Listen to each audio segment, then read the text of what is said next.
नमस्कार, शाम के 7 बजे वक्त हो गया फास्ट एंड फैक्ट्स का। मैं हूं आपके साथ में मानसा मलिक और मेरे साथ हैं रूपिका। ये दिखाते हैं आपको आज की बड़ी खबरें पूरी रिसर्च के साथ। नमस्कार।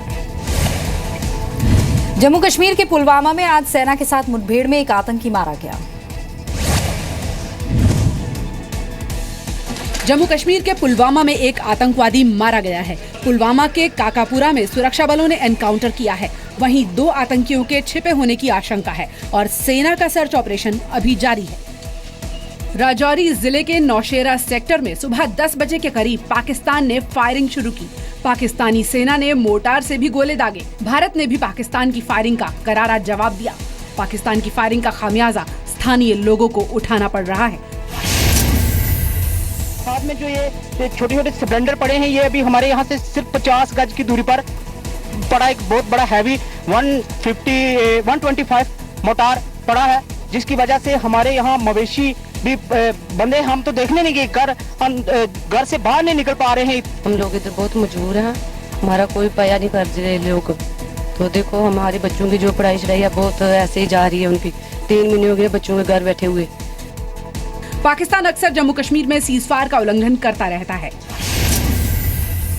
भारत और पाकिस्तान के बीच 2003 में सीजफायर का समझौता हुआ था। इस साल 31 अक्टूबर तक पाकिस्तान ने 369 बार सीजफायर का उल्लंघन किया। सिर्फ सर्जिकल स्ट्राइक के बाद पाकिस्तान करीब 300 बार सीजफायर का उल्लंघन कर चुका है। सर्जिकल स्ट्राइक के बाद पाकिस्तान की गोलीबारी में सुरक्षा बलों के 14 जवान और 12 आम लोगों की मौत हुई है। दोपहर के वक्त पाकिस्तान ने सुंदरबनी सेक्टर में भी फायरिंग शुरू कर दी। असम के तिनसुकिया जिले में उल्फा आतंकियों के हमले में सेना के 3 जवान शहीद हो गए, जबकि 4 घायल हैं।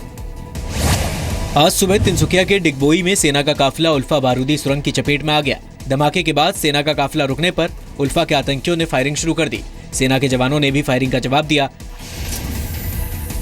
घटना को मैं निंदा करता हूं और जो भी इस घटना में शामिल है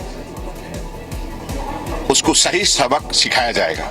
हमारी बस यही एक प्राथमिकता हमेशा रहती है कि जो हमारे सैनिक हैं या सुरक्षा बल के जो लोग लगे हैं और जो नागरिक गण हैं उस इलाके में, उन पर कोई ऐसा नहीं होना चाहिए, उनकी जान को कुछ होना नहीं चाहिए। उसमें जो भी व्यक्ति हैं, हमारे सैनिक जो हैं, उस पर जो कार्रवाई करनी है कर रहे हैं।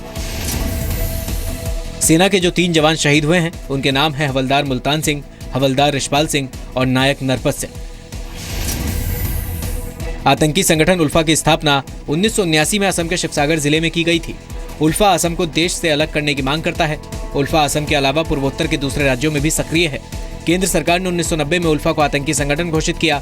इसके बाद सेना ने उल्फा के खिलाफ ऑपरेशन शुरू किया। तिनसुकिया हमले को लेकर गृह मंत्री राजनाथ सिंह ने असम के मुख्यमंत्री सर्बानंद सोनोवाल से बात की। गृह मंत्रालय हालात पर नजर बनाए हुए है। छत्तीसगढ़ के नारायणपुर में पुलिस ने 5 नक्सलियों को मुठभेड़ में मार गिराया है। नारायणपुर के बेचा कीलम के जंगलों में पुलिस और नक्सलियों के बीच मुठभेड़ हुई। मारे गए नक्सलियों में 3 महिलाएं शामिल हैं। इन पर 8 लाख रुपए का इनाम था। नक्सलियों के कब्जे से भारी मात्रा में हथियार बरामद हुए हैं। पैसे के लिए नक्सली परेशान है। वो लोग अपने नोट बदलने के फिराक में है और बाहर आ रहे हैं। विगत 8 दिनों में 15 माओवादियों की बॉडी हम लोगों ने रिकवर किया है। ये भी एक रिकॉर्ड है। आजकल पुलिस जब से मिशन 2016 चालू हुआ है बहुत ज़्यादा आक्रामक हुई और पिछले जो भी अभियान आप सारे देखेंगे वो इंटर डिस्ट्रिक्ट बॉर्डर पे ही हुए हैं। अब जो नक्सलियों की थॉट थी कि हम बॉर्डर पे बचे रहेंगे, वो अब नहीं है, धीरे धीरे करके। छत्तीसगढ़ में सुरक्षा बलों से मुठभेड़ के दौरान पिछले 8 दिनों में 15 नक्सली मारे गए हैं। 16 नवंबर को दंतेवाड़ा में मुठभेड़ के दौरान 6 नक्सली मारे गए थे। कहा जा रहा है कि नोट बदलने के लिए नक्सली अपने अड्डों से बाहर निकल रहे हैं और इसी दौरान मुठभेड़ में मारे जा रहे हैं। उधर ओडिशा की मलकानगिरी में 100 से ज्यादा नक्सलियों ने आज सरेंडर कर दिया। शादी का कार्ड दिखाकर बैंकों से 2.5 लाख रुपए निकलवाने के सरकार के ऐलान के बाद भी लोगों को कैश नहीं मिल रहा है। दिल्ली की रहने वाली मीनाक्षी शर्मा की बेटी की शादी 3 दिसंबर को है और वाराणसी में बैंक के बाहर खड़े कुंज बिहारी सिन्हा के बेटे की शादी 21 नवंबर को है। दोनों की परेशानी एक ही है। इन्हें लग रहा था कि सरकार के ऐलान के बाद इनकी मुश्किल कुछ आसान हो जाएगी, लेकिन ऐसा हुआ नहीं। डॉटर है, बेटी है। अच्छा, आपकी बेटी है? हाँ जी। बेटी की शादी है? हाँ जी, 3 दिसंबर को। 4 दिन हो गए बैंकों के चक्कर काटते काटते, कुछ नहीं कहते हैं, कैसी नहीं है, हमारे ऊपर से ऑर्डर ही नहीं आया। पीएम मोदी के निर्देश पर लोगों की मदद करने निकले सांसदों में से एक मीनाक्षी लेखी भी थी, जिन्होंने महिला की मुश्किल सुनकर बैंक के अंदर जाकर बात भी की, लेकिन दिक्कत दूर नहीं हुई। लेकिन जो ब्रांच मैनेजर है उनकी खुद की शादी है दिसंबर में, और उनका ये कहना है कि भाई बहन और बाकी सब लोग भी क्या 2.5 लाख निकाल सकते हैं। ये क्लैरिफिकेशन 2-3 घंटे में हमारे पास आएगी, और मैंने उनको कहा कि आप इनको एक स्थायी समय दीजिए सोमवार का। और 17 नवंबर को वित्त मंत्रालय ने शादी वाले परिवारों के लिए राहत का ऐलान किया था। शादी का कार्ड दिखाकर दूल्हा दुल्हन या माता पिता में से कोई एक अकाउंट से 2.5 लाख रुपए निकाल सकेगा। बैंकों का कहना है कि आरबीआई की गाइडलाइन उनके पास पहुंची ही नहीं है। सोमवार तक बैंक शादी वाले परिवारों को 2.5 लाख दे सकते हैं। आज बैंकों में सिर्फ सीनियर सिटीजन्स को ही किसी भी बैंक में नोट बदलवाने की सुविधा दी गई थी। एनआईए और मुंबई पुलिस की टीम विवादित इस्लामिक धर्मगुरु जाकिर नाइक के 10 ठिकानों पर छापेमारी कर रही है। शुक्रवार रात को जाकिर नाइक के खिलाफ केस दर्ज किए जाने के बाद आज सुबह से ही मुंबई में उसके 10 ठिकानों पर छापेमारी जारी है। एनआईए सूत्रों के मुताबिक सबूतों और दस्तावेजों की तलाश की जा रही है। जाकिर नाइक को पूछताछ के लिए भारत बुलाया जा सकता है। मुंबई पुलिस की मदद से एनआई की टीम ने जो आईआरएफ का जो हेड ऑफिस है, इस्लामिक रिसर्च फाउंडेशन और साथ ही साथ ग्लोबल एजुकेशन जो दूसरा ऑफिस है, वहां पर सर्च ऑपरेशन जारी किया है। और वो अपने को इस देश की मिट्टी से जोड़ते नहीं है, वो गोरी और गजनी को हीरो मानते हैं, लेकिन हमारी संविधान है उसमें केस तैयार होती है, तो एनआईए ने दस्तावेज तैयार कर दिया है, अब उसकी प्रोसिक्यूशन होगी। नाइक के सामने कुछ कठिनाइयाँ आ गई हैं, मगर कानून उन्हें पूरा मौका देगा कि वो अदालत के सामने जब सारे पेपर्स रखे जाते हैं वो अपना बचाव कर सकें, अपना एक्सप्लेनेशन दे सकें। उनके जो लेक्चर्स है उसके बेसिस पे, उन लेक्चर्स के बेसिस पे एक फ्रेश एफआईआर अभी नहीं हो सकता, बिकॉज कानून ये कहता है कि for one offence they can not be more than 1 FIR. और ये जो फ्रेश एफआईआर अगर उसी बेसिस पे किया जा रहा है तो ये हमारे हिसाब से जो है कानून में नहीं बैठता। महाराष्ट्र पुलिस ने जाकिर नाइक के खिलाफ युवाओं को आतंकी गतिविधियों में शामिल होने के लिए उकसाने का केस दर्ज किया है। सरकार ने 15 नवंबर को जाकिर नाइक के एनजीओ पर 5 साल के लिए प्रतिबंध लगाया था। जाकिर नाइक की संस्था पर आरोप है कि उसने विदेशों से मिले चंदे का धर्मांतरण और आतंकवाद फैलाने के लिए इस्तेमाल किया। अब आईआरएफ न तो कोई बैठक कर सकेगी, न ही अपनी गतिविधियों के लिए फंड इकट्ठा कर सकती है। इस्लामिक रिसर्च फाउंडेशन की मौजूदा संपत्तियों पर सरकार का कब्जा हो जाएगा। जाकिर नाइक इस वक्त विदेश में है। गिरफ्तारी के डर से वो भारत नहीं आ रहे हैं। यहाँ तक कि कुछ दिन पहले अपने पिता के निधन के बाद भी वो मुंबई नहीं आए। पीएम मोदी के निर्देश पर देश भर में बीजेपी सांसद आज बैंकों में लोगों की मदद के लिए पहुंचे। देश के अलग अलग हिस्सों में बीजेपी सांसद बैंकों के बाहर लाइन में लगे लोगों से मिलने के लिए पहुंचे। वेस्ट दिल्ली से बीजेपी सांसद परवेश वर्मा पंजाबी बाग इलाके में स्टेट बैंक ऑफ इंडिया की ब्रांच के बाहर लोगों से मिले। भोपाल के सांसद आलोक संजर ने भी बैंकों के बाहर लोगों की मदद की। यूपी के सीतापुर में बीजेपी सांसद राजेश वर्मा ने भी बैंक पहुंचकर लोगों का हाल जाना।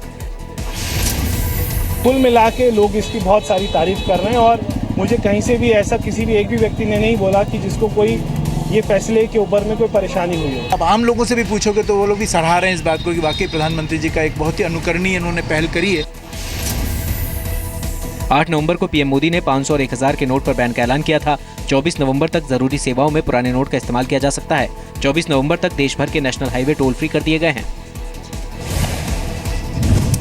नोट बैन के 11वें दिन आज बैंकों के बाहर कतार थोड़ी कम हो गई है।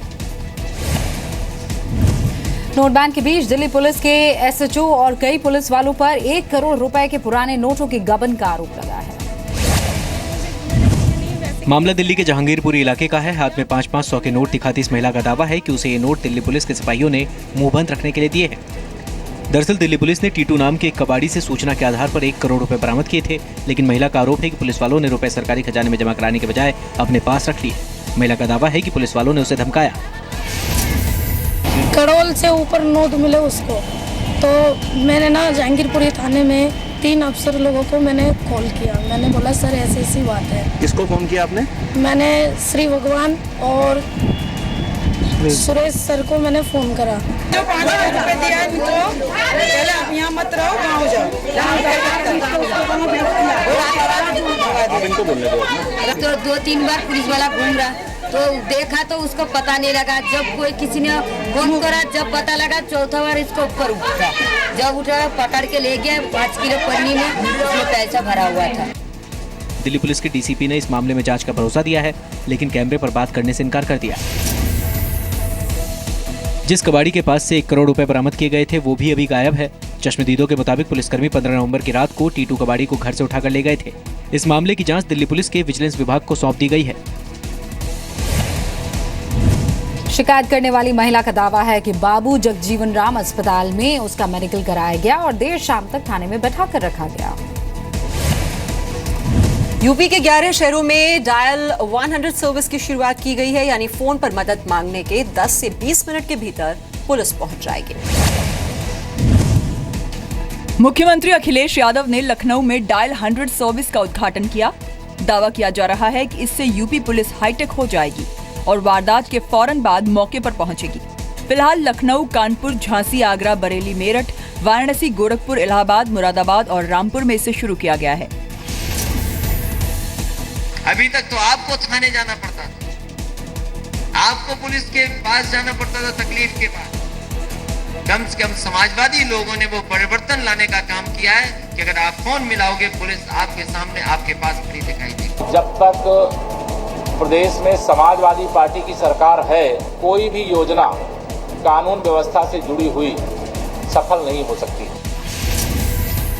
शहरी इलाकों से सूचना मिलने पर 10 मिनट में पुलिस मौके पर पहुंचेगी, जबकि गांव में 20 मिनट के भीतर। डायल 100 सर्विस का कॉल सेंटर लखनऊ में बनाया गया है। कॉल सेंटर की सभी 200 कर्मचारी महिला हैं। पुलिस को हाईटेक गाड़ियां दी गई हैं। फोन आते ही स्क्रीन पर मौकाए वारदात का पूरा नक्शा आ जाएगा। यूपी के बाकी बचे शहरों में भी 15 दिसंबर तक डायल 100 सर्विस शुरू हो जाएगी। विदेश मंत्री सुषमा स्वराज को देश भर के अलग अलग राज्यों से लोग अपनी किडनी देने की पेशकश कर रहे हैं। मुंबई के सॉफ्टवेयर इंजीनियर फहीम सुषमा स्वराज को अपनी किडनी देने के लिए तैयार हैं। उनका परिवार भी इस फैसले में उनके साथ है। दरअसल फहीम को मालदीव में ड्रग्स तस्करी के झूठे केस में फंसाया गया था। सुषमा की मदद से वो रिहा होने में कामयाब हुए थे, तभी से वो सुषमा स्वराज के जबरदस्त फैन हैं। और अगर मैं आप लोगों से भी अपील करता हूं सर, अगर आप लोग अपने चैनल के थ्रू ये बाइट अगर उन तक पहुंचा दे तो बहुत बड़ा एहसान होगा सर, क्योंकि मैं दिल से उनके लिए कुछ करना चाहता हूं। जिस तरह मेरा केस जो सबसे बड़ा केस था सर, तो उस तरह मैं चाहता हूं कि सबसे पहला प्रेफरेंस मुझे मिले। सिर्फ फहीम ही नहीं बल्कि मुस्लिम समुदाय के बहुत से लोग सुषमा को अपनी किडनी देने की पेशकश कर रहे हैं। ऐसे लोगों को शुक्रिया अदा करते हुए सुषमा ने ट्वीट किया, शुक्रिया भाइयों, किडनी पर किसी धर्म का ठप्पा नहीं होता। मुरादाबाद का एक बुजुर्ग दंपति भी सुषमा को अपनी किडनी डोनेट करना चाहता है।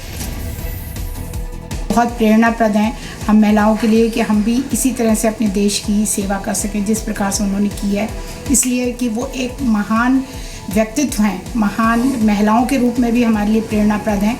अगर हम उनके कुछ काम आ सकते हैं या हमारी एक किडनी उनके काम आ सकती है तो हम अपने को धन्य समझेंगे। 15 नवंबर को सुषमा स्वराज ने ट्वीट किया था कि उनकी किडनी खराब हो चुकी है। सुषमा फिलहाल एम्स में डायलिसिस करवा रही हैं। किडनी ट्रांसप्लांट की भी तैयारी की जा रही है। सुषमा को पिछले 20 साल से डायबिटीज है, इसकी वजह से किडनी की समस्या बढ़ी है। तेलुगु देशम पार्टी के सांसद रायपति एस राव ने भी विदेश मंत्री को अपनी एक किडनी देने की पेशकश की।